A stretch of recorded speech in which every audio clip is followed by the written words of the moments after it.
10 months ago, I made my first cinematic vlog, and honestly, I had no idea what I was doing. But after months of trial and error, I figured out a simple process that actually helps me make videos that I'm proud of. So if you're about to make your first cinematic vlog, here's exactly how I do it. Before we start, why do we even have a process? Having a process gives you clarity. It helps you to understand better what to do next, making things less overwhelming. When I make a video, I tend to break it down into 3 stages: planning, filming, and editing. In this video, we're just going to be focusing on the planning, and I'll show you a step-by-step guide so it's easier to follow along. Now let's get right into it. The first thing that I like to do is to come up with a video idea, or simply just a theme. It can be a travel vlog, documenting your life, or sharing an experience you want other people to see. This helps you to shape a story rather than stitching a bunch of random clips later on. If you don't have any ideas in mind, just follow along. Grab some paper, grab a pen, set a timer for 10 minutes, and write down as many ideas as you can. Don't overthink it. There's no idea is too small or too weird.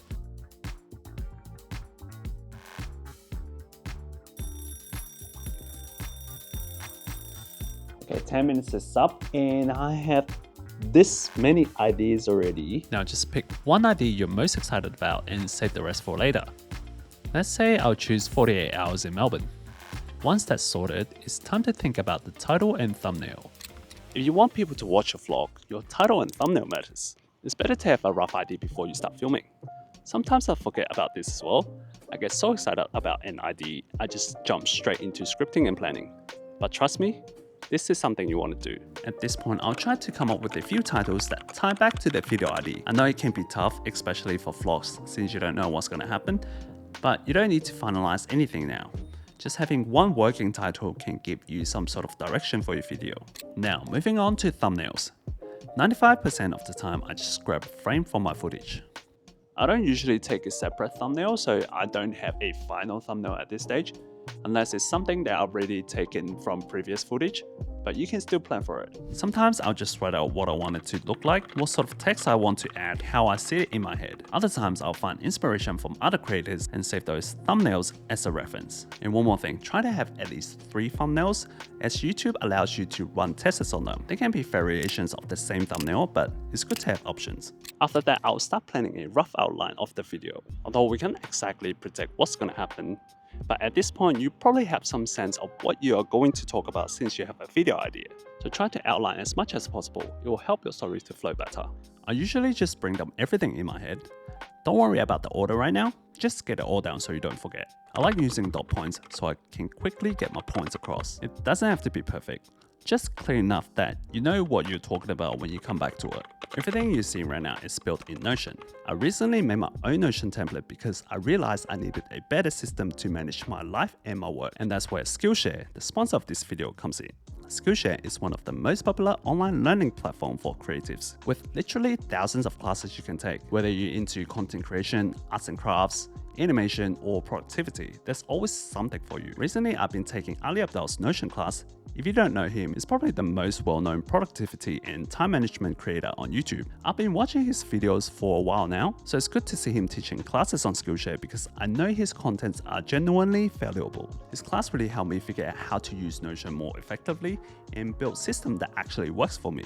With the template, I feel so much more organized, and it just simplifies my workflow so I can focus on what I love to do, which is filming. I'm also working on improving my color grading workflow since everything is sort of on track now. I've been diving deep in classes on color correction and grading, and it really helps that everything's structured so you can follow along from the basics to more advanced stuff instead of trying to piece all the information together by yourself. So if you want to check it out, scan this QR code or use the link in my description below. The first 500 people will get a free month trial of Skillshare. Thank you Skillshare for sponsoring this video. Once I've got a rough outline, I'll start scripting the video. Again, this can be quite tricky with vlogs, but at the very least, I can write an intro to hook the audience in. And with the story in mind, everything feels more connected.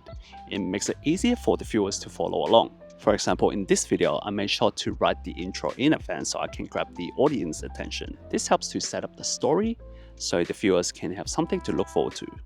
Now that we have our intro, it's time to plan our shots. Planning your shots can save you so much time and make shooting a lot more efficient. It helps you batch shoot scenes in the same location and settings and gives you clarity on how everything connects. This can be less structured, let's say a travel vlog. If you're planning to shoot outdoors, try to do some research on the location. What I like to do is to scout on Google Maps. Knowing the location in advance helps me visualize how my shots might look like. Whenever I find some interesting spots, I'll just save them on Google Maps so I can come back to them later. In my recent Japan vlog, I actually found that bathroom location just from researching on Google Maps before I went to the island. If you're not sure what shots to get, here are some of my favorites. Wide shots, great for establishing the scene and showing where you are. Close-ups, good for revealing details or giving clues about what's next. Walking shots, I'm not sure if this is what I should call it. It's more of a scene of you going somewhere. It could be a wide shot, low angle, POV, anything that makes the viewer feel like they're coming along for the journey. I also like using a table to help me visualize how I want to structure my shots. I'll write down things like the description or the locations of the shots so I know what's coming next. Then I'll use the comment feature to assign or track the shots that I want to get. And that's pretty much it for the planning stage. So this is actually the first part of the 3-part mini-series where I'll be sharing all my process on planning, filming, and editing a vlog. So if you want to follow along, make sure to subscribe to my channel. If you made it this far, please drop a pencil emoji in the comments. Thanks for watching, and I'll see you in the next one. Peace.